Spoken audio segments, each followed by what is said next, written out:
Welcome to another Tableau tutorial video. Today's topic was suggested by a viewer. They have a start time that is a string and they want to convert it to time. So here's the sample data I was using. Come over here to Tableau. First thing I did was I said, okay, let's just see if we can convert this start time into a string to a time. Click on the date time. It gives me a date and a time, and I wasn't sure how they were going to use this field, and so I said I don't want to have it as a date in there. I'm going to just want this time. So we're going to go back and change this to string. Sheet 1. This is the data I had, the test, and the start time. So the first thing I did was I created a helper field called find colon, because what I'm going to need to do is I'm going to break this string up into different parts, different components. And so I used the find, used the string that I wanted to search, the field I wanted to search, and what I was looking for, the colon. And the results are right here. You get 2, that tells you the location of the colon in each of those. And we're going to need that bit of information. So the next part I did was I said calculate field. I'm going to call this start time new. And there's a function called MAKETIME. And you make time out of various components. And so for the hour, I want that to be the left. And I'm looking, what string am I looking at? I'm looking at start time. How many characters am I looking at? I'm looking at find colon, find colon -1. Because we've got, I don't want 2, I just want the first number. And in this case, I want 3 minus 1, which is 2. I want those 2 numbers. All right? So then we do something similar for the minute, except this time we're going to use mid. This is looking in the middle. What string are we looking at? Start time. Where are we going to start? We're going to use find colon again, +1. Because we don't want to start where the colon is. We want to start to the character right next to it. So +1. And then what do we want the length to be? We're going to we're going to say 2, because the minutes are always going to be expressed as in 2 digits.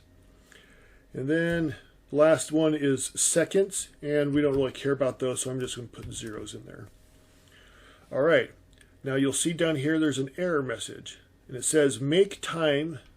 Maybe you can't see that. Make time is being called with a string, and integer. Did you mean integer? So obviously the make time function requires integers. So what we'll do is we're going to convert this to an integer by typing in INT. That's the function that will convert strings to integers if they look like integers. And then we should have no problems. Click OK. And we're going to bring the string under the text, the label. 1988, that's because we've got year selected. Come down here under more, and we're going to select minute. So now we'll get rid of this, find the colon. So that looks pretty good, except for the minutes and hours are right, but the AM PM is wrong. So the way we fix that, how do we fix AM PM? Wrong one. The issue is that the difference is 12 hours. So what we're going to do is we're going to do an if-then statement. So if the right, if the right 2 characters of the start time equals PM, then we're just going to add, just copy real quick. Then we are going to add 12 hours. So that'll bump it, right? Else, and then of course we need to end with end.